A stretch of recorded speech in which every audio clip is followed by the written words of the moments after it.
Hola, buenos días. Estamos muy contentos de recibirlos y particularmente estoy muy emocionada de ser la primera en este bloque del día de hoy. Vamos a tratar de aclararles todas sus dudas. Recuerden que hay una manera de comunicarnos a través de un chat en donde ustedes pueden colocar ahí, escribir las preguntas que deseen y también, ¿por qué no decirnos de qué parte de la República están conectados en esta serie de pláticas de este curso?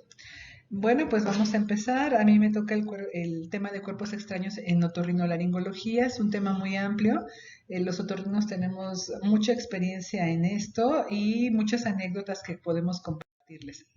Primero que nada, pues vamos a definir qué es esto. Es algo muy sencillo, pues es un objeto cualquiera introducido en las cavidades que nosotros manejamos, que son el oído, la nariz o la garganta.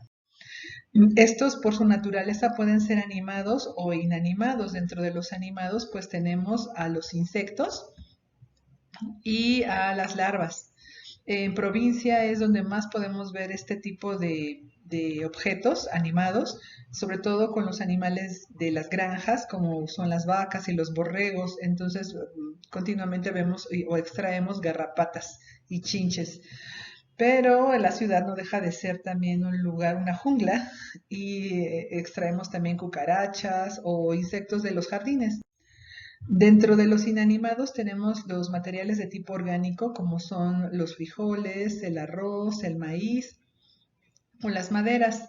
Los minerales, pues todo lo que suele introducirse cuando estamos en la playa, como la arena, o bien también los de tipo sintético, como es el algodón o los plásticos que ustedes pueden ver en el, en el, en la imagen. Los de tipo químico, como las pilas, y bueno, aquí compartiéndoles una experiencia, alguna vez he retirado de los oídos unas bolsas con cocaína. Entonces, bueno, son de las cosas que extrañas. Por su forma, pues estos pueden ser regulares o irregulares, como aquí ustedes pueden ver, hay unas cuentitas de plástico que son de tipo circunferencial, que son lisas y que básicamente estas son fáciles de extraer, a otras que tienen muchas formas como las triangulares que también pueden ver en la imagen. La etiopatogenia, esto se va a presentar más en niños pequeños, principalmente entre el año y más o menos el año y medio que empiezan ellos a caminar y los 4 años. Los adultos mayores y los pacientes especiales. Hay que tener mucho ojo con los niños cuando esto lo hacen de manera repetida, porque generalmente por autoexploración y autoconocimiento lo pueden llegar a hacer prácticamente todos entre el año y los 4 años de edad y no pasa nada. El problema es que lo hagan de manera continua. Entonces, cuando esto sucede, hay que ver, el niño está queriendo llamar la atención. Esto en los niños pues representa un peligro mayor porque al introducirse algo, por ejemplo, en la boca y tragarlo y darse cuenta ellos que no pueden, no pueden detener tanto este mecanismo porque el mecanismo de la deglución no se ha desarrollado por completo. Además, los dientes siempre van a formar una barrera y proporcionalmente al no tener toda la dentadura hay un mayor espacio para ellos y por eso tragan los objetos más fácilmente. También los traumatismos pueden causar esto, por ejemplo, en los accidentes automovilísticos, los dientes o de manera iatrogénica en las intubaciones difíciles, la pérdida de alguna pieza dental y que no se dé uno cuenta y bueno, se vaya hacia la vía aérea. ¿Cuáles son los factores de riesgo? Bueno, depende mucho de varios factores. La edad del paciente. No es lo mismo retirar un cuerpo extraño en un bebé que en un adulto, ¿no? También depende de dónde está enclavado el cuerpo extraño. No es lo mismo retirarlo de la nariz que de la laringe. O el tiempo de evolución. Tal vez ayer se introdujo algo en la nariz del paciente y se lo introdujo hace 3 años y ese cuerpo extraño ya se petrificó. Entonces retirarlo es prácticamente hacerlo en el quirófano. También va a depender de las características del cuerpo extraño. Por ejemplo, a veces me ha tocado sacar clips de la nariz y quedan colgados de los cornetes. Entonces es más difícil extraerlos. Y bueno, ante la sospecha de un cuerpo extraño en el oído, lo que debemos de realizar básicamente pues es una otoscopía. Entonces lo que debemos de tener, por lo menos en nuestro consultorio, es un otoscopio para poder visualizar el objeto extraño. Ya que tenemos un cuerpo extraño en el oído, ¿qué es importante que nosotros podamos ver? Eh, Recordar que hay unas cuestiones anatómicas que debemos de recordar, son muy importantes. Primero que nada, la inclinación del conducto. Como ustedes pueden apreciar, no es un conducto recto. Entonces, para que nosotros podamos rectificar este conducto, pues ya saben que debemos de tomar el pabellón auricular hacia adelante, hacia arriba y hacia atrás. Es como debemos nosotros de retraerlo. O en los niños, hacia abajo y hacia atrás para poder rectificarlo.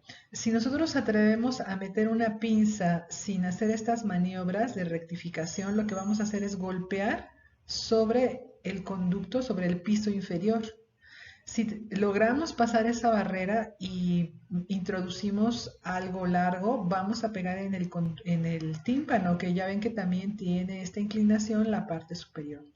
Recuerden las medidas del conducto auditivo externo. Un conducto auditivo externo en un adulto mide entre 2.5 centímetros a 3, y en los niños pues puede ser desde 1.5 hasta 2, 2.4. El diámetro también es estrecho, el diámetro es de 7 milímetros. Entonces, tengan en cuenta estas consideraciones. Ustedes aquí también pueden observar en la diapositiva cómo el primer tercio está formado por tejido blando y hay cartílago, pero posteriormente, de pasando el primer tercio, hay hueso. Y entonces hay un estrechamiento que aquí se visualiza muy bien. Esa zona se llama zona del istmo. Si un cuerpo extraño ha rebasado esa zona, va a ser muy difícil que ustedes y nosotros incluso podamos retraer, jalar o quitar, extraer un cuerpo extraño de esa zona. En la tomografía se ve más claramente, vean la angulación que tiene el conducto y el estrechamiento. Esta zona es más ancha y de este lado es más angosto. Entonces, si el cuerpo extraño ha pasado ya esta zona, es muy difícil que ustedes puedan retirar algo. Entonces, ya no hay que estar intentando. Hemos visto desgraciadamente hasta desarticulaciones de cadena osicular. Ustedes pueden apreciar aquí la cadena osicular y aquí muy delgadito se ve la membrana timpánica. Vean la angulación que es la misma que está aquí. Entonces tengan en cuenta esas consideraciones, la medida del conducto auditivo externo, la rectificación del conducto que es algo que deben de realizar, el istmo que es muy pequeño. Entonces, si ustedes tienen en cuenta esto, pues ustedes ya decidirán si es necesario o si son capaces de poder extraer un cuerpo extraño.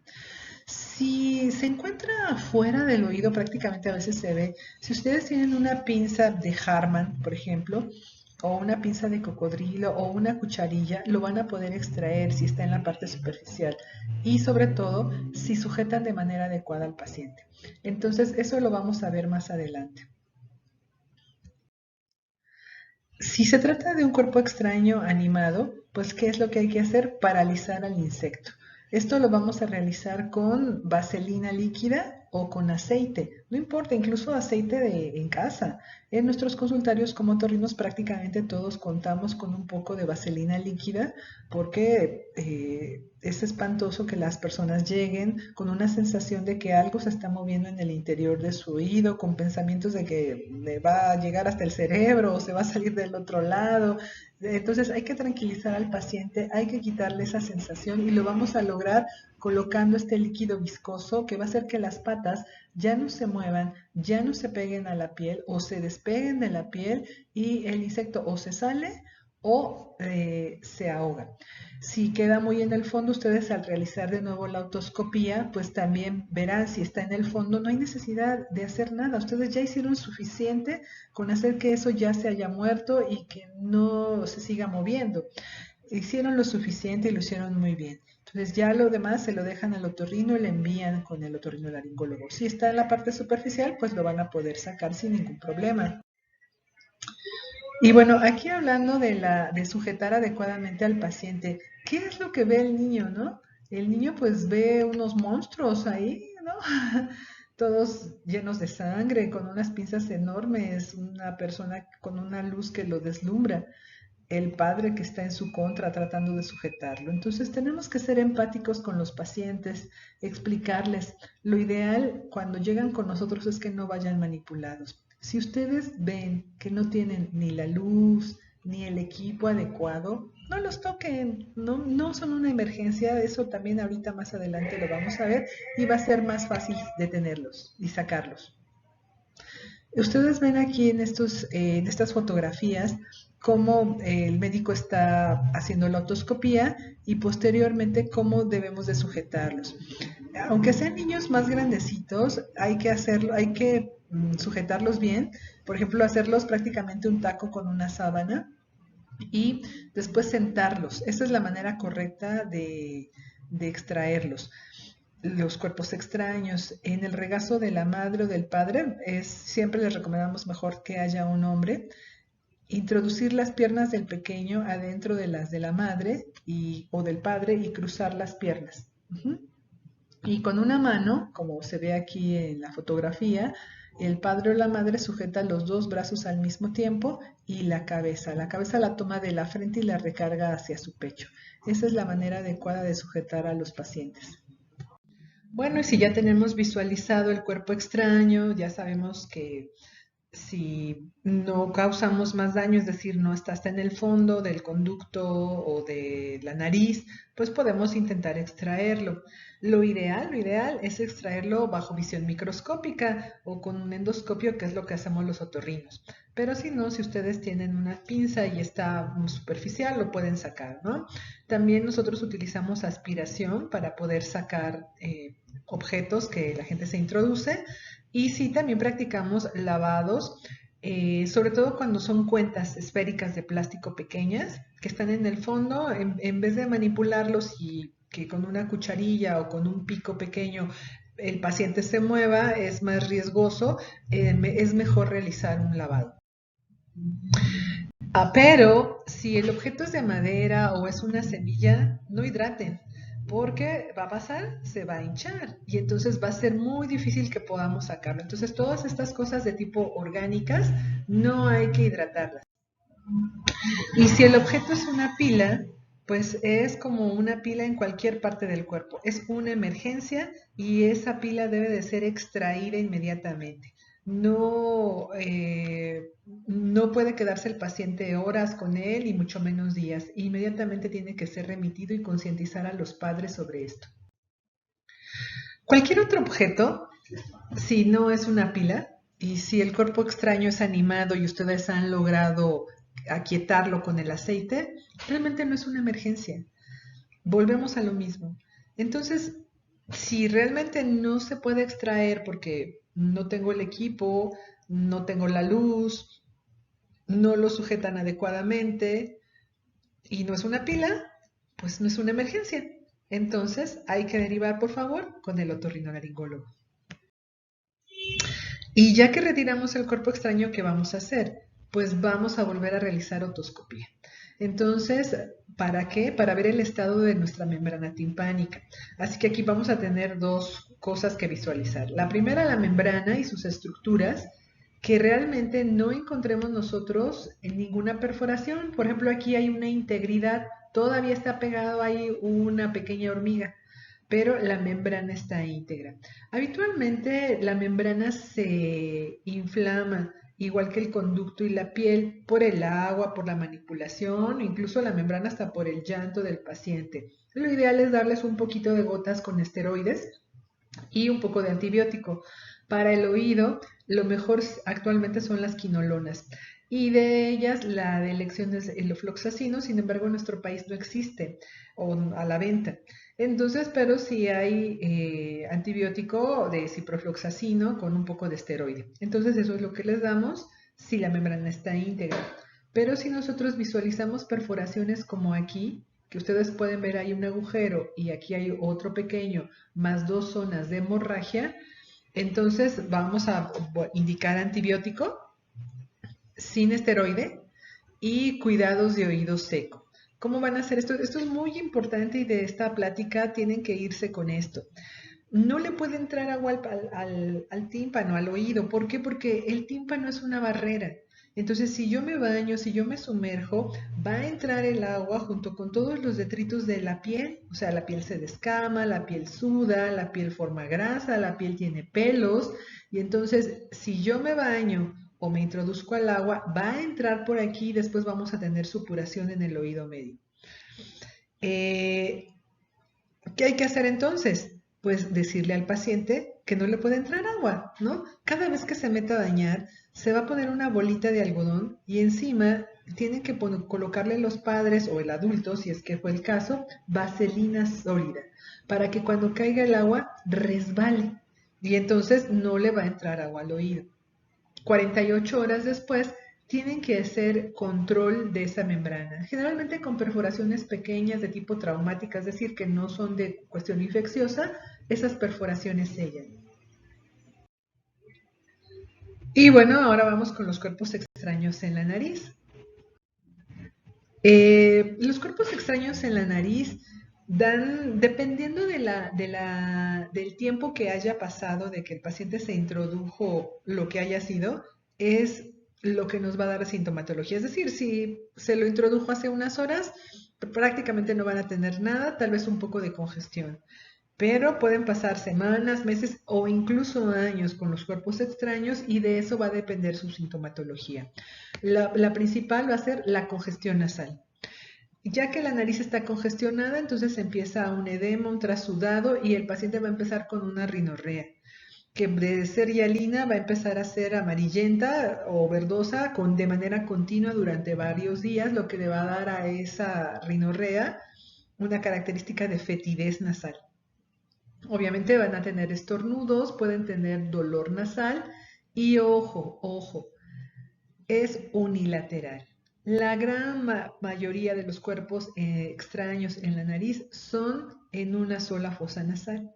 Así que si ustedes tienen un menor que tiene sintomatología unilateral, es un cuerpo extraño hasta no demostrar lo contrario. Recuerden, una sinusitis siempre va a ser bilateral. La congestión, el escurrimiento y todo va a ser de ambas fosas, no solo de una. Entonces, medicar, darle un antibiótico pensando que tiene una sinusitis, pues sí la tiene, pero es nada más de un lado. ¿Por qué? Porque algo le está bloqueando. Entonces, mientras no retiremos el cuerpo extraño, por más antibióticos que le demos, el paciente no va a mejorar. Entonces, siempre, esto es como algo que también se tienen que llevar. Unilateralidad en los síntomas, hay algo ahí. Y obviamente, bueno, si hay una sinusitis, esta pudiera llegarse a complicar hasta con una meningitis. ¿Y qué vamos a hacer para hacer un diagnóstico? Pues lo mismo que en los cuerpos extraños del oído, una rinoscopía. Actualmente los rinoscopios son muy económicos y la industria incluso los regala de plástico. Entonces, anímense a tomar esos rinoscopios y a visualizar, aunque sea con el celular, y posteriormente con alguna luz que tengan mejor para que puedan ver las cavidades nasales y familiarizarse con lo que es normal. Y claro, ante la sospecha de que si tiene algo, pues la búsqueda de ese cuerpo extraño. Muchas veces hay mucha secreción en la nariz, entonces lo que yo les puedo recomendar es que tengan alguna solución salina de estas que venden en las farmacias y decirle a la madre o ustedes aplicarle al niño el agüita, sonarlo suave para quitar la secreción, el moco que está ahí obstruyendo la vista del cuerpo extraño y ustedes puedan visualizar mejor. Básicamente esa es la manera de hacer diagnóstico. En algunas ocasiones pues les toman radiografías, pero realmente solamente para los cuerpos extraños de tipo metálico es donde nosotros vamos a poder visualizarlo. Y bueno, ya que lo vimos, pues hay que hacer, pues extraerlo. A diferencia del oído, los cuerpos extraños en la nariz son más fáciles de sacar, es una cavidad más amplia, depende de la edad del paciente, pues es el tamaño. En los niños la profundidad es de 5 o 6 centímetros. Y bueno, también ahí existen unas pinzas de Harman nasales, que son las que les recomendamos para que las puedan tener en su consultorio. Y recuerden, ¿qué es aquí? Pues siempre puedo salir un poco de sangre. Yo a los padres les advierto y les pongo un poco posteriormente de gotitas de vasoconstrictor o con un algodoncito. Pero hay que ser cuidadosos. Igual, si ustedes lo ven superficial, pueden intentar sacarlo, pero si se va más adentro, ante que no tenemos todo el equipo ni la experiencia, es mejor no seguir eh, tratando de hacer intentos. Y bueno, no introducir pinzas largas, porque recuerden que aquí hay una estructura que es la silla turca, que va a alojar aquí pues a la glándula hipófisis. Recuerden que a través de la nariz actualmente, bueno, desde hace muchos años, se realiza la cirugía de la hipófisis. Entonces, pues esta profundidad hace que nosotros más o menos es de unos 10 centímetros podamos lesionar aquí también, aquí pasan grandes vasos sanguíneos, ¿no? Los senos cavernosos. Entonces, por favor, no metan pinzas más de lo necesario. Y bueno, vamos con los cuerpos extraños en la laringe. ¿Dónde vamos a ver más estos cuerpos extraños? Principalmente en los niños de meses o primeros años. Y esto es un tratamiento, más bien es un reto, no solamente para todos los médicos, también para nosotros, ¿no? Los otorrinos. La presencia de los síntomas pueden ser presentarse de manera dramática, súbita, y van a depender de la naturaleza, localización y tamaño del cuerpo extraño. Por ejemplo, aquí en la imagen ustedes ven una espina. Esta espina obviamente va a causar mucha sintomatología, principalmente tos, sensación de ahogo, pero no va a matar al paciente. Sin embargo, esta es una laringe mucho más pequeña y este paciente tiene ahí, pues es un plástico, ¿no? Que se tragó y esto sí le está obstruyendo la vía aérea. A nosotros nos llegan frecuentemente adultos que llegan a la consulta porque tienen una sensación de que algo tienen atorado porque han tragado huesos o espinas. Hay algunas cosas que les pueden ayudar a identificar si tiene o no algo. Por ejemplo, si el paciente dice, localiza con un dedo, me duele aquí, o sea, es una manera específica, aquí lo tengo, aquí, puede ser que tenga algo, a que si no localiza el punto del dolor. Define muy bien como un pinchazo, siento que me pica, a que si refiere un dolor difuso en todo el cuerpo o todo el cuello. Esta sensación de pinchazo se va a acentuar con la deglución. O sea, el paciente te va a decir, yo trago y me duele. Y sobre todo, va a haber un incremento en la salivación. Entonces, estos son los flashes que nosotros debemos de tener de que realmente por ahí hay algo. Si el paciente no identifica la zona, si refiere un dolor difuso, si el paciente no tiene incremento en la salivación, no tiene sensación de pinchazo, es poco probable que haya algún cuerpo extraño. Y bueno, los síntomas pueden ser distintos: tos, disnea, estridor, disfonía, dolor, cianosis, incluso la muerte si no se expulsa o se extrae de manera rápida. ¿Cómo vamos a hacer el diagnóstico? Bueno, el diagnóstico es verlo, siempre eso va a ser. Si llegan a nuestros consultorios pensando en estas cosas que se han tragado y que puedan tener ahí atorados, pues lo mejor es verlos. Hace algunos años que se hacía el curso de manera presencial, teníamos talleres de laringoscopía indirecta. Esto se hace de manera muy sencilla con espejos dentales. Ojalá que posteriormente lo podamos volver a retomar. Pero esta es la manera, jalando la lengua con una adecuada luz y tratando de ver si hay algo. Y los otorrinos contamos con endoscopios flexibles y endoscopios rígidos para poder hacer el diagnóstico. Si hay la sospecha de que el paciente pudiera tener un cuerpo extraño, pues entonces lo mejor es que entre al quirófano. Ante la sospecha, el paciente debe de ir al quirófano para realizarle una laringoscopia directa, una broncoscopía o bien una esofagoscopía.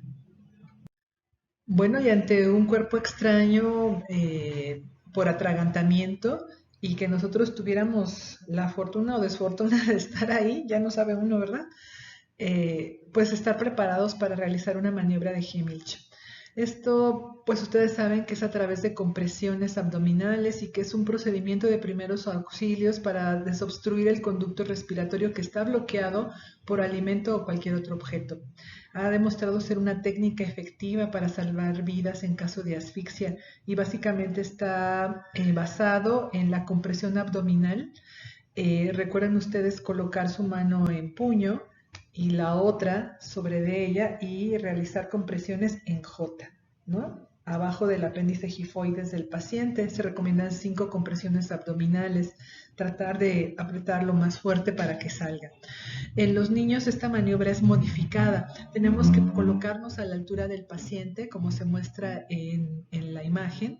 El paciente aquí se está ahogando y nosotros nos hincamos, o si hay una silla o banco, subimos al niño para que quede más o menos a nuestra altura y nosotros podamos realizar esas compresiones de igual manera. Y bueno, en casos de emergencia verdadera, una traqueotomía o incluso una cricotomía. Lo ideal pues es hacer la extracción por vía endoscópica y dar un tratamiento clínico con esteroides, antibióticos y antiinflamatorios. Y es bueno recordar siempre, la obstrucción respiratoria brusca, si el paciente está despierto, con una disfonía de inicio, nosotros debemos de pensar en un cuerpo extraño en la laringe. ¿Cuáles son los errores más frecuentes por un médico que intenta extraer un cuerpo extraño? Primero, tratar de extraer el cuerpo extraño sin el instrumental adecuado. Entonces aquí vemos unas pinzas de Adson enormes, no hay ninguna retracción del pabellón auricular y lo único que vamos a hacer es lastimar el oído. Entonces, no, si no tenemos el material adecuado, no hay que intentarlo. 2. Intentar extraerlo con el paciente en decúbito dorsal y sin sujetarlo adecuadamente. Ya vimos la técnica para sujetar a los pacientes pediátricos y también si ustedes los acuestan, lo único que van a hacer es que se vaya más al fondo. Entonces lo mejor, lo ideal es sentar a los pacientes y sujetarlos de la manera que ya comentamos. 3. Confundir estructuras normales con cuerpos extraños. Rápidamente les voy a platicar algo que yo vi que fue real. Un niño aproximadamente de 5 años estaba comiéndose un durazno. La madre enfermera pensó que el niño se iba a atragantar y metió los dedos en búsqueda de aquello y pues sintió algo y lo extrajo con todas sus fuerzas y lo que se trajo fue una angina. Entonces ya se imaginarán el sangrerío y cómo llegó a urgencias y que le hablaron al otorrino que estaba trabajando, en este caso su servidora, y pues al quirófano de inmediato, ¿no? Entonces era hijo de una enfermera, todo salió bien, pero ella confundió una estructura normal con un cuerpo extraño. Entonces aquí, bueno, estas son unas anginas enormes que ustedes pueden visualizar. Y acá tenemos un cornete, que es una estructura completamente normal. Entonces está inflamado, pero forma parte de la anatomía normal del paciente. Pasar sondas en la nariz o por la boca no tiene ninguna utilidad. Lo único que vamos a hacer es lastimar más a las personas y empujar el cuerpo extraño. Entonces no tienen utilidad las sondas. 5. Confundir patología estructural con cuerpos extraños. Por ejemplo, aquí esto es una desviación del tabique nasal. La mucosa está sumamente inflamada y bueno, ahí está desviado el tabique y nada, no es ningún cuerpo extraño. Si el médico coloca un rinoscopio, pues esto es un cornete y esto es un tabique que está desviado. Es un espolón que está pegando en el cornete y pues también a veces nos los envían porque piensan que tienen algo ahí atorado y no es parte de una estructura patológica, pero no es ningún cuerpo extraño. Ya lo comentábamos, prescribir antibióticos como único tratamiento. Esto es muy frecuente en los niños que tienen rinorrea unilateral fétida y que resulta ser un cuerpo extraño en la nariz. Entonces les dan antibióticos, nos lo comenta el papá, la mamá, y pues no se le quita, claro, no se le va a quitar porque trae algo ahí. Practicar únicamente lavados en la nariz no sirve para nada, no se viene el cuerpo extraño por nada. Entonces solamente lo van a ahogar al paciente. Y en el oído ya quedamos que cuáles no se deben de hidratar. Y bueno, desesperarse por extraer el cuerpo extraño es mejor dejarlo en paz o si hay alguien ahí, incluso a nosotros nos pasa en algún momento, ya, O sea, ya no lo voy a intentar, mejor hay que sedarlo, mejor hay que dormirlo, sí, me lo voy a llevar a un quirófano para poder extraerlo, por ejemplo, en nuestro caso, ¿no? Y con ustedes, pues también. Entonces, no hay que desesperarse, relajarnos, no es ninguna emergencia, platicar con los padres y sedarlo. Otro error frecuente es no asegurarse de que hay un segundo o tercer cuerpo extraño. Nos ha pasado también que le quitan, es que sí, fui con el doctor y le quitó una semilla, pero le sigue oliendo mal la nariz y pues resulta que ahí trae otras dos. Entonces siempre hay que asegurarnos, volver a ver el oído, la nariz o la garganta. Y recuerde, no considere fácil y pronta la extracción. Tenga presente que la mayor parte de los cuerpos extraños pueden esperar a ser retirados. Entonces, a menos de que estén en la laringe, no son una emergencia, a menos de que sea una pila. Básicamente, esto es todo en la plática. Espero que les hayan servido los tips, que les haya quedado más claro qué hacer, qué no hacer. Y bueno, estamos para servirles todos los otorrinos en este curso. Les agradezco mucho su presencia. Gracias.